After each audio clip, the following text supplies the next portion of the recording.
नमस्कार आप।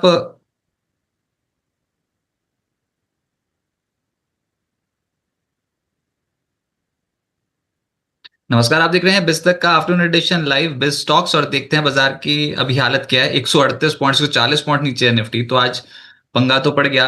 25,100 के लेवल के नीचे चलेगी और निफ्टी की वीकली एक्सपायरी का दिन है तो एक्सपायरी का प्रेशर आएगा अलग से। और मार्केट ऊपर चढ़ता चढ़ता फिर नीचे की ट्रेजेक्टरी पकड़ गया है और लगातार हम देख रहे हैं कि शुरुआत तो ठीक हुई थी लेकिन उसके बाद फिर बिकवाली हावी हो गई है और बहुत अनसर्टेन मूड माहौल में कर रहे हैं काम का। डोनाल्ड ट्रंप कब क्या बोलते किसी को नहीं पता चल रहा। और अभी तो कल चाइना से भिड़ गए थे, 100% के टैरिफ लगा दिए थे वीकेंड पे। तो फिर खबर ये आई थी कल सोमवार को बाजार खुलने से पहले कि नहीं, थोड़ा ढील मतलब थोड़ा नरम रुख अपनाया चाइना के प्रति। और आज भी जो स्टेटमेंट्स निकल के आई जैसे कि उनके वित्त मंत्री की, उन्होंने कहा कि कोई भी बदलाव नहीं है, अक्टूबर अंत तक दक्षिण कोरिया में शी जिनपिंग और डोनाल्ड ट्रंप की मुलाकात हो जाएगी। लेकिन चाइना अभी झुकने को तैयार नहीं है। बहुत सारे ऐसे घटनाक्रम हुए जो स्टॉक मार्केट पे असर डाल रहे हैं। 138 पॉइंट्स नीचे और सुबह से आप देख रहे होंगे कि मार्केट बहुत ढीला ढाला चल रहा है। लेकिन अभी करना क्या चाहिए इस पे बात करते हैं। गौरव गोयल जी मेरे को इस समय ज्वाइन कर रहे हैं। गौरव जी नमस्कार, बहुत बहुत स्वागत है आपका बिस्तक पे। नमस्कार रजत। आप सभी आपको और आपके सभी दर्शकों को भी मेरी तरफ से बहुत बहुत नमस्कार।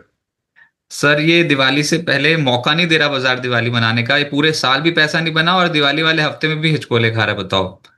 तो इतना ऑस्पिशियस समय चल रहा है लेकिन एक नोबेल प्राइज ना मिलना वो तनाव पैदा कर रहा है। दिलाई देते ना नोबेल प्राइज से अच्छा तो।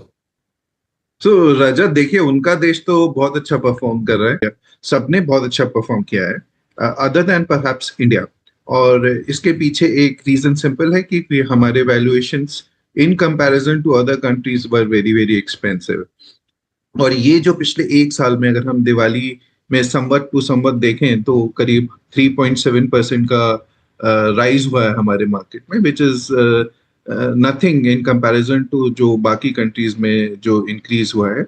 पर ये जो अंडर परफॉर्मेंस है इंडिया की Rajat, it is a blessing in disguise. ये अच्छी बात है इंडियन मार्केट्स के लिए, क्योंकि हमारे वैल्यूएशन एक्सपेंसिव थे और अब कहीं ना कहीं जाके वो काफी रीजनेबल हो गए हैं। मैं ये नहीं कहूंगा कि चीप हैं, लेकिन रीजनेबल हो गए हैं। और ऐसी सिचुएशन में naturally we are looking lot more attractive than what we were earlier. और मेरे को लगता है आने वाला टाइम इंडिया के लिए अच्छा होगा।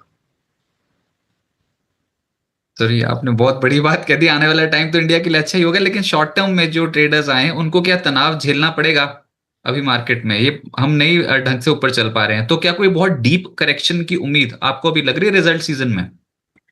नहीं रजत, मेरे को कोई डीप करेक्शन नहीं लगता है। और मेरा हालांकि डीप करेक्शन का डेफिनेशन थोड़ा डिफरेंट है। 1-2% का करेक्शन को मैं डीप नहीं बोलता हूँ।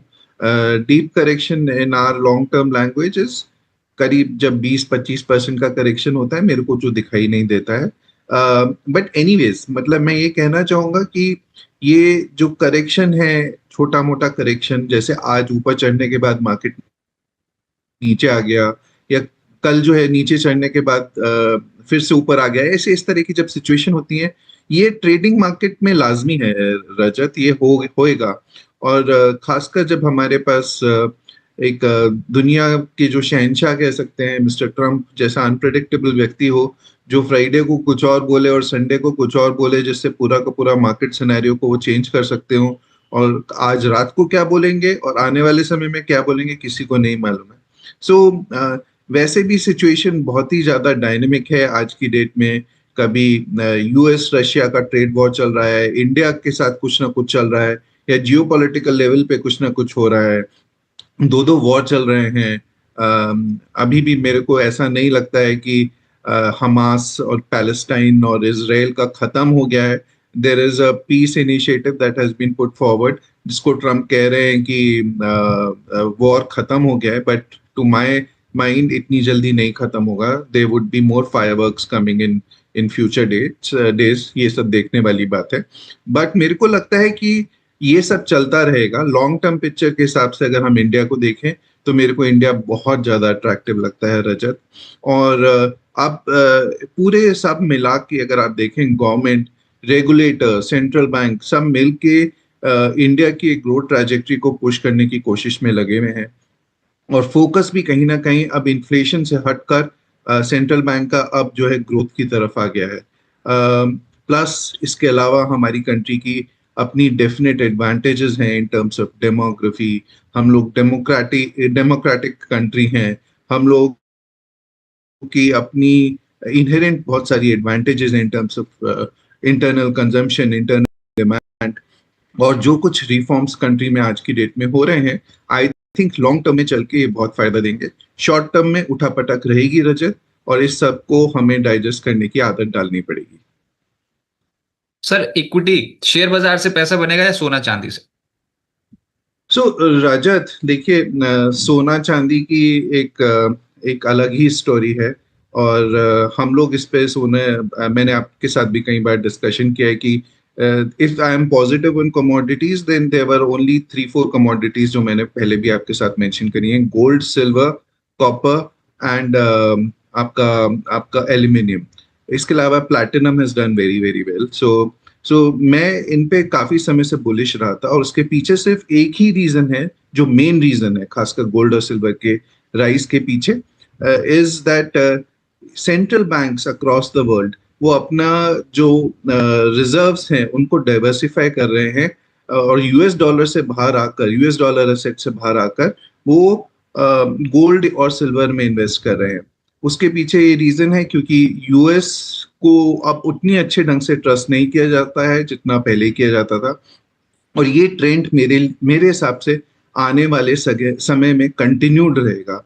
Central banks will continue to diversify more and more into other assets.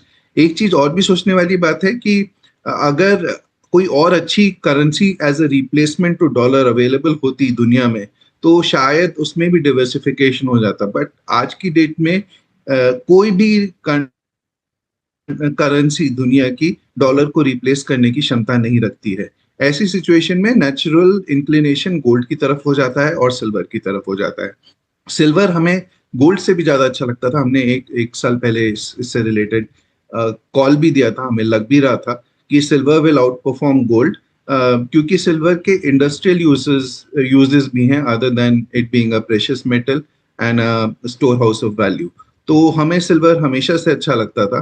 But रजत, क्या ये ट्रेंड कंटिन्यू रहेगा? ओवरऑल लॉन्ग टर्म में मेरे को लगता है ट्रेंड कंटिन्यू रहेगा। बट अगर कोई ये कहेगा कि जिस तरह से एक साल में 60-65% के रिटर्न्स आए हैं, वो मेरे को नहीं लगता है कि आने वाले समय में ऐसा होगा। कहीं ना कहीं जाके मार्केट में कंसोलिडेशन होता है।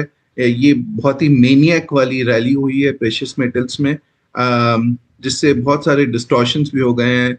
कल मैं एक ज्वेलर के पास गया था, वो 1 किलो का अगर बाय करना की आप बात करते हो, तो 1 किलो का कह रहा था कि हमें 2 लाख रुपए पे भी सिल्वर नहीं मिल रहा है, तो which is much more than the exchange rate.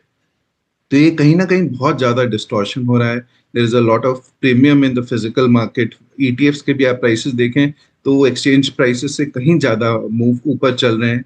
तो ये नेचुरल है एक्चुअली। जब इस तरह का मेनिया होता है तो prices shoot up, and I don't know कितने दिन तक ये मेनिया चलेगा।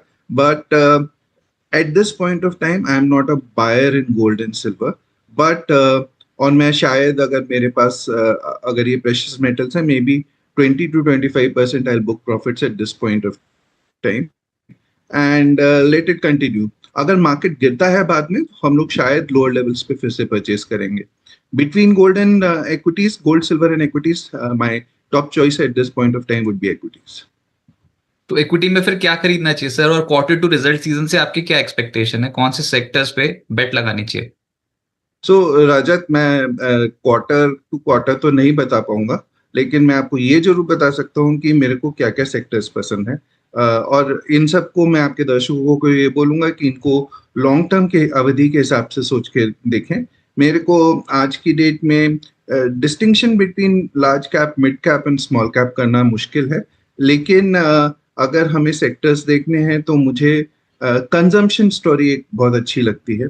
और उसके पीछे रीजन है कि गवर्नमेंट ने पिछले कुछ समय में बहुत कुछ आम आदमी की जेब में देने की कोशिश करी है, और वो कहीं ना कहीं कंजम्पशन में ट्रांसलेट होगा।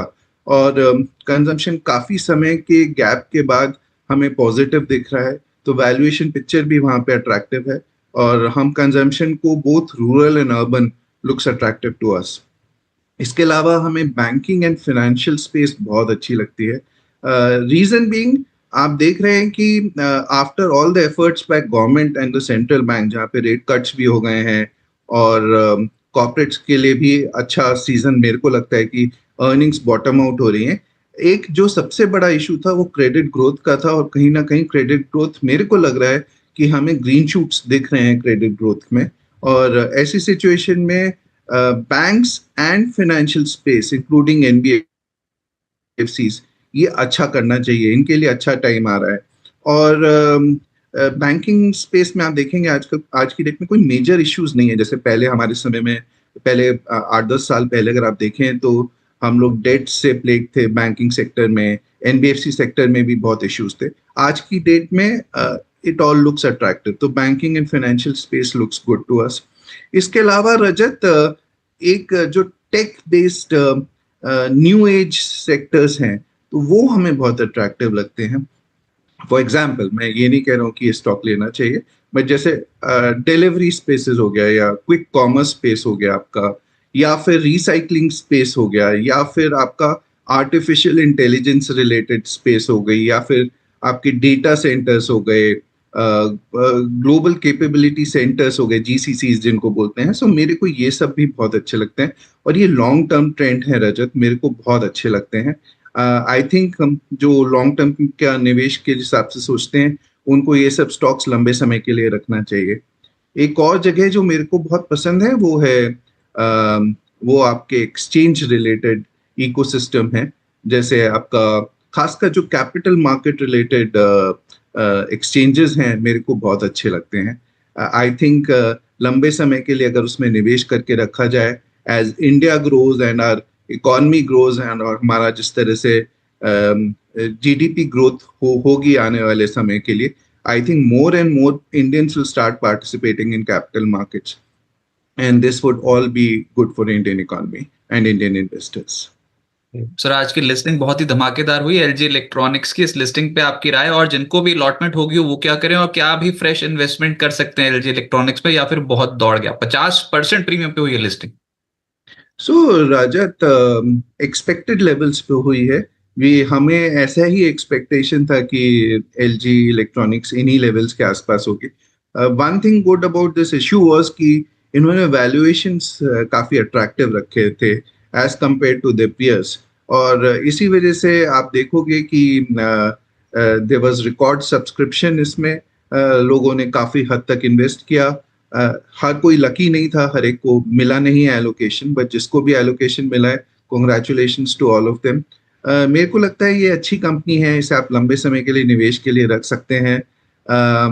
शॉर्ट टर्म का मैं नहीं कह सकता हूँ कि लिस्टिंग के बाद यहाँ पे प्रॉफिट बुक करना चाहिए नहीं करना चाहिए। मेरे हिसाब से अभी भी अगर आप लंबे समय के लिए रखें तो यहाँ पे पैसा बनने की गुंजाइश है। It's a good company, and plans भी अच्छे हैं इनके इंडिया के लिए आने वाले समय के लिए। तो मेरे और consumption stories unfolding, FMCG stories unfolding in India, I think you can keep it for long term.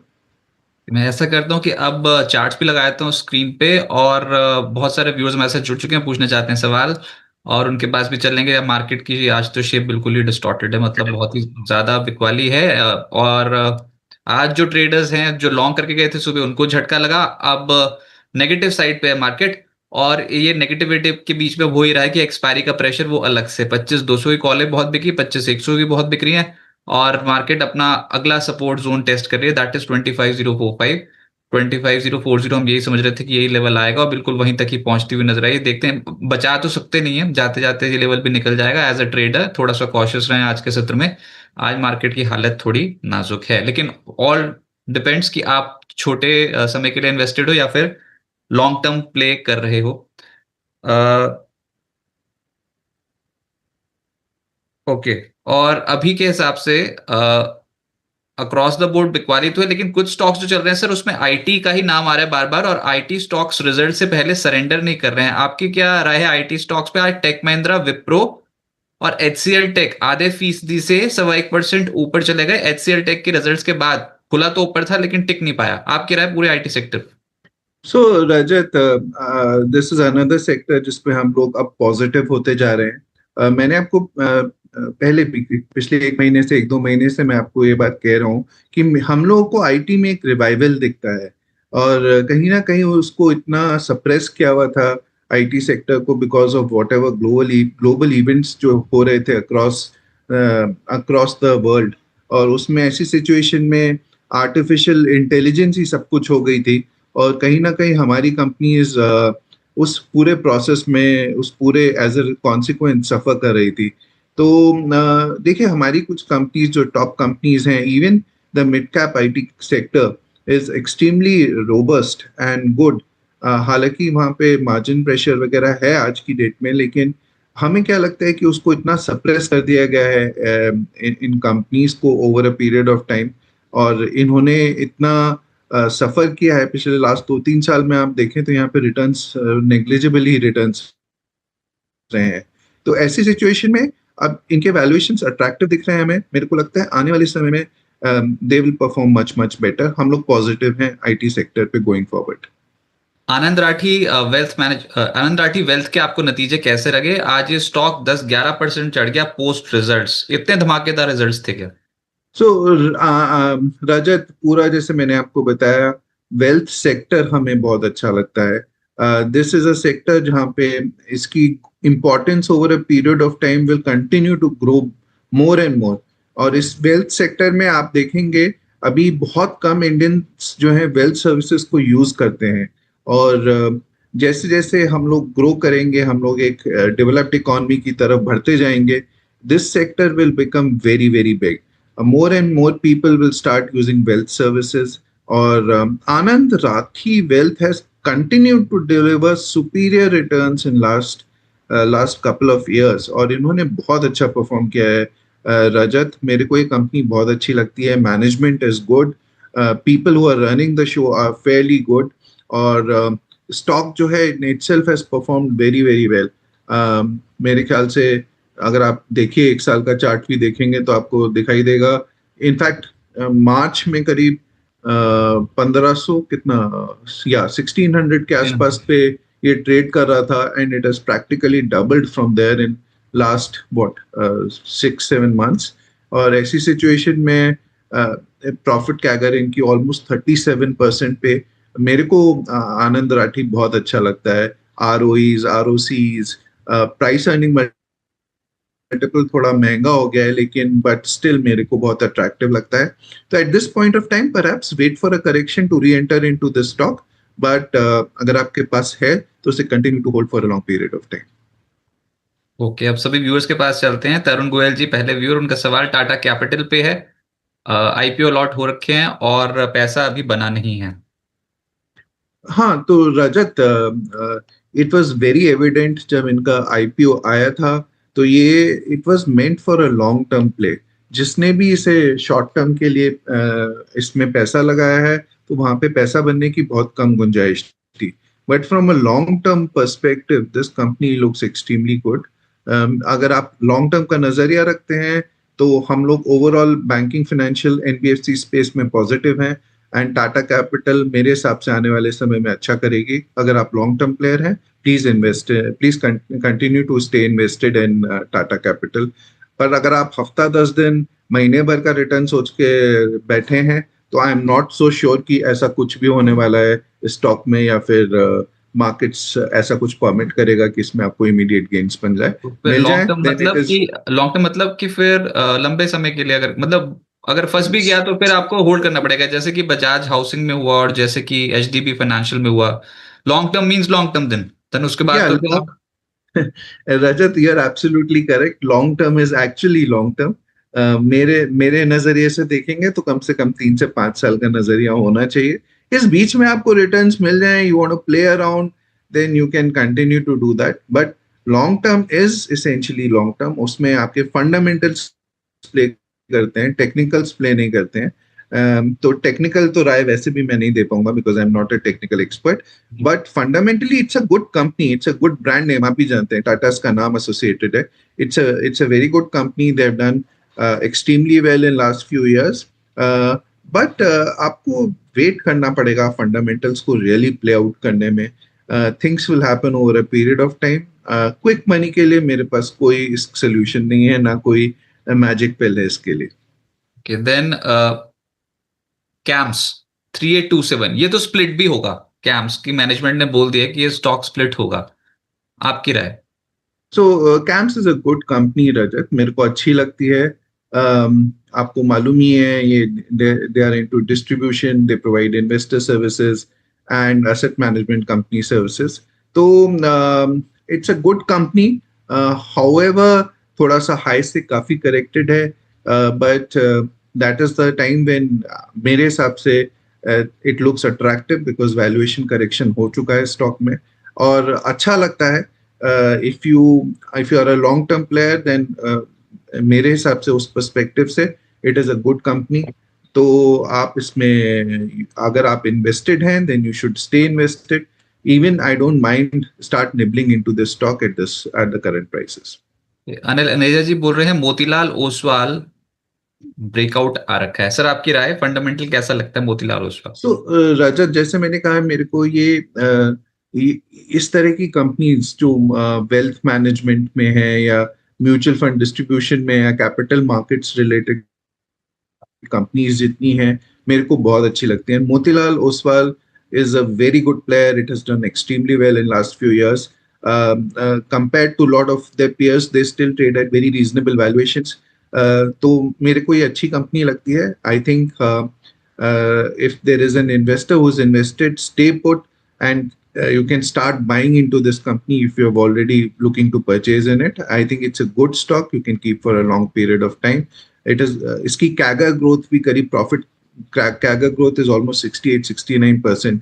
So results have been extremely good in last few quarters, and sales growth has been exceptionally good.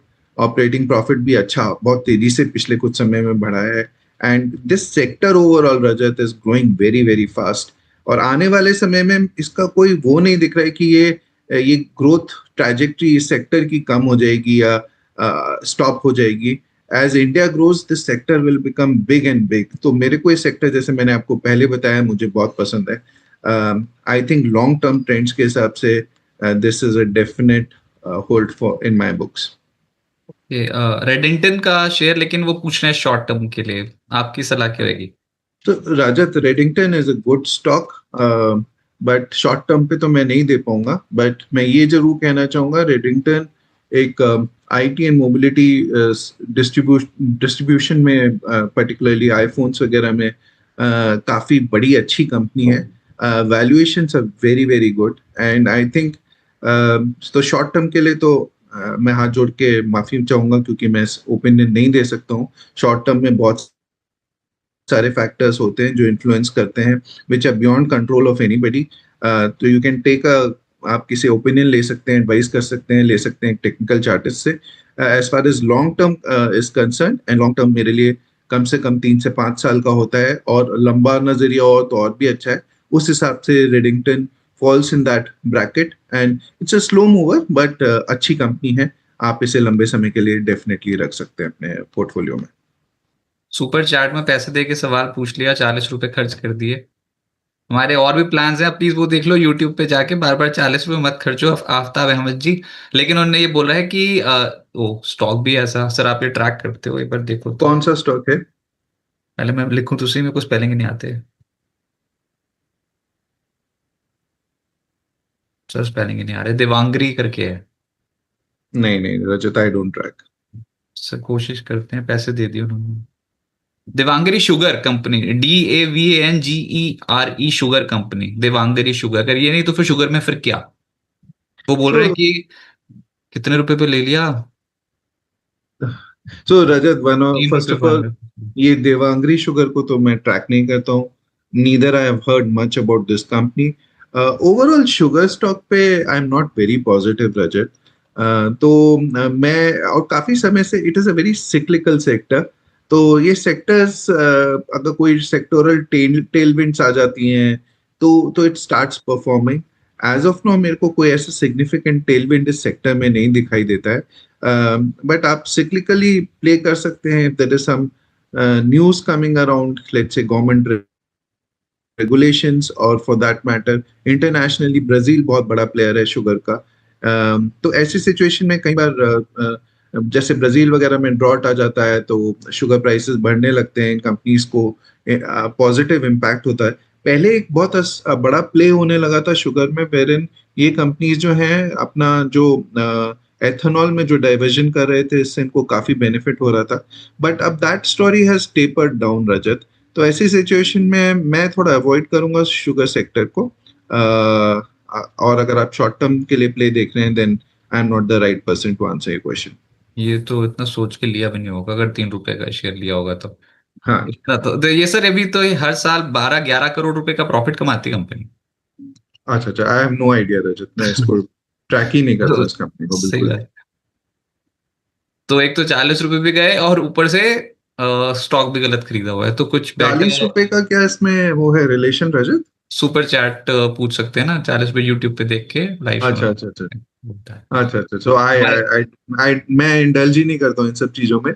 So first of all and secondly, खासकर ये small penny stocks जिनके बारे में ज्यादा information नहीं available है, I don't get into it. मैं भी रिकमेंड करूंगा as an investor, please don't get into such stocks unless आपको कोई अच्छा, आपने उसके बारे में स्टडी करा है, डिटेल में करा है, there is a reason behind it.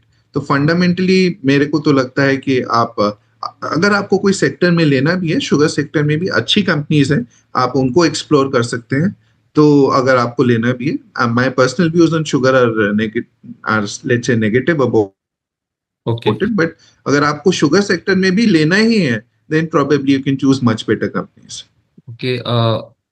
Munmun ji बोल रहे हैं कि आज पोर्टफोलियो बहुत नीचे चला गया, रोज रोज क्यों देख रहे हो? अच्छा देखो, हाँ देखना चाहिए, पीसी ज्वेलर ले रखा है सर 12 रुपए पे। सो राजत, मेरे को ज्वेलरी सेक्टर या ये पूरा का जो सेक्टर है ओवरऑल मुझे अच्छा लगता है, ज्वेलरी सेक्टर। बट परहैप्स मैं पीसी ज्वेलर की बजाय there are better companies in this sector.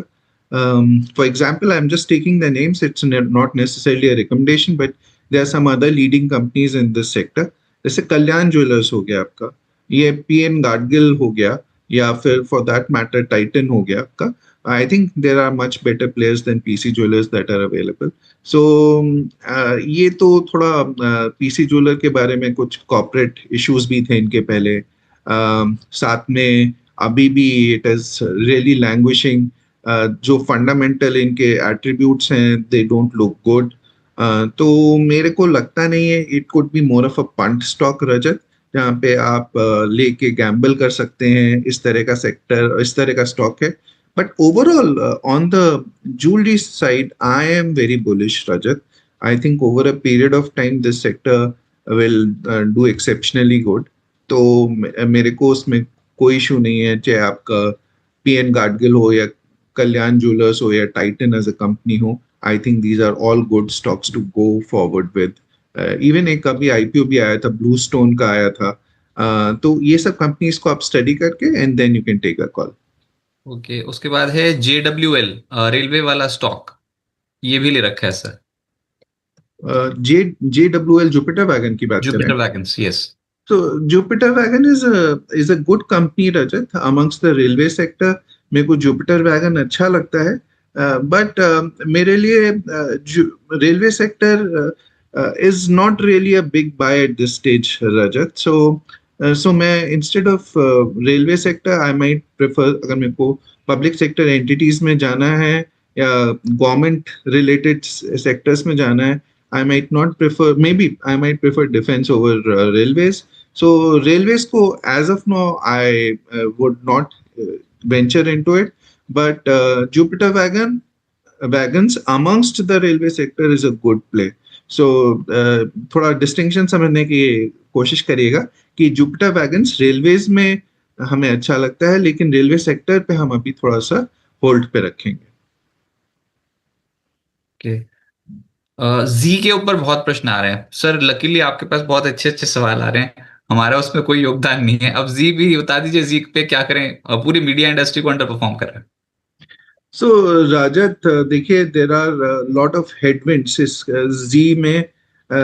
इनके पास बहुत सारे चैलेंजेस हैं। media sector has been one of the worst performing sectors in last 1 year, 1.5 year. तो ऐसे सिचुएशन में और जी का खासकर मैं ये बताऊंगा कि इनकी एक पहले सोनी के साथ मर्जर होने वाला था विच फेल थ्रू, और उसके बाद से इन्होंने बेसिकली कुछ खास हो ही नहीं पाया है स्टॉक में. It has continued to plummet. आप अगर इसका लॉन्ग टर्म चार्ट देखेंगे पिछले 3 साल का रजत, तो आप रियलाइज करोगे कि देखिए ये ऑलमोस्ट 250 275 लेवल से अब 100 के आसपास स्ट्रगल कर रहा है and there is no clear direction Rajat. तो मैं तो उस कंपनी को एज ऑफ नाउ अवॉइड करूंगा and I would look for perhaps more tailwinds to come in this sector. जब इसमें यहाँ पे कुछ अच्छा, हालांकि वैल्यूएशंस बहुत अट्रैक्टिव हैं लेकिन टेलविंड्स नहीं है रजत, तो जब तक हम लोगों को कोई क्लियर डायरेक्शन दिखाई नहीं देगा हम लोग मीडिया सेक्टर को अवॉइड करेंगे. बट अगर कहीं पे टेलविंड्स दिखाई देगी तो हम लोग definitely we will select some good companies in this sector. Zee is an avoid. Okay, एक और सवाल है. एंड पिकेडेली एग्रो को आप ट्रैक करते हो सर? नहीं रजत. ओके, ओएनजीसी अमित सिंह जी पूछ रहे हैं, इस पे आपकी राय? सो रजत, ओएनजीसी मेरे को कंपनी अच्छी लगती है. अनफॉर्चुनेटली एज अ सेक्टर यहाँ पे काफी, अगर आप देखेंगे तो ऑयल के प्राइसेस काफी नीचे गिर रहे हैं. सो oil is now, Brent is करीब करीब $63 पे आ गया है. और डिमांड सप्लाई जहाँ तक है, supply is very weak and demand is very weak and supply में लगातार बढ़ोतरी हो रही है. ऐसी सिचुएशन में ओएनजीसी जो है इनको मेजर अपसाइड नहीं मिलेगी रजत. तो मेरे को ONGC as such is a good company trading at wonderful valuations. Fundamentally भी अच्छी कंपनी है which has and gives wonderful dividend. The dividend yield is close to 5%. But the fact is जब तक सेक्टर में टेलविंड्स नहीं है and ये जब से रिन्यूएबल स्पेस आ गई है, कहीं ना कहीं ऑयल सेक्टर हैज को कैजुअलिटी मिल रही है इलेक्ट्रिक स्पेस, और कहीं ना कहीं उसकी वजह से भी एक सेटबैक सा है for the crude oil industry. ऐसे में ओएनजीसी मेरे लिए मैं इसलिए नहीं जाऊंगा ओएनजीसी में क्योंकि यहाँ पे सेक्टोरल इश्यूज हैं.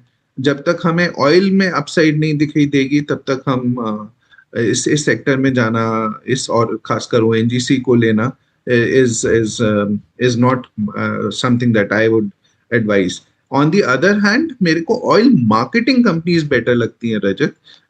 Oil marketing companies lower oil prices की बेनिफिशरीज होती हैं.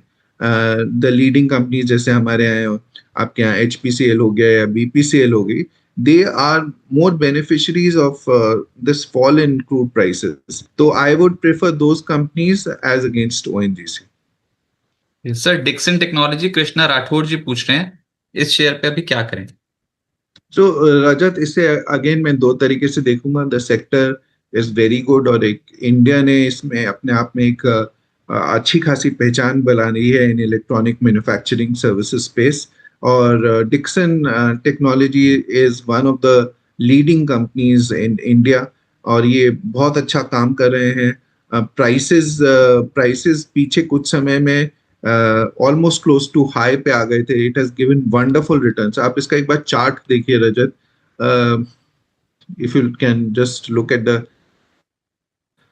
5 year चार्ट परहैप्स, तो आप देखोगे 4 साल पहले ये जो 4,000 रुपए पे था and today it is almost trading at what 16,000 rupees. तो रजत, ये अगर आप सही जगह से अपना ट्रेंड पकड़ लें तो ये कमाल इस तरह की कंपनीज में होता है अगर आपने सही ट्रेंड पकड़ लिया है. तो this company has corrected from 19,000 levels to 16,500 levels.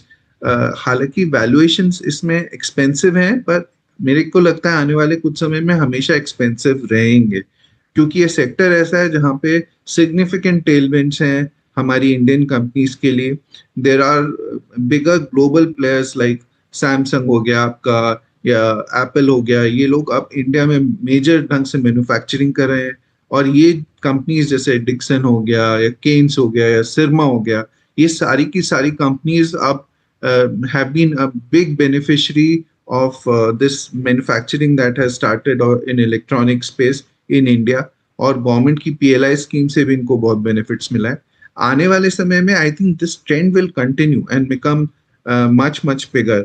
सो मैं ये नहीं कहूंगा कि इन लेवल्स पे खरीदा जाए क्योंकि वैल्यूएशंस हाई हैं, but I would say if you have it in your portfolio, continue to stay put with your portfolio.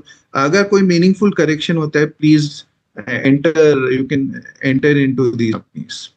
Last question sir Munmun ji का ये, वो बोल रहे हैं 15 अक्टूबर 2024 में, एक साल पहले हाँ जी. एक्साइड खरीदा था 50 शेयर्स 525 पे, अभी क्या करें?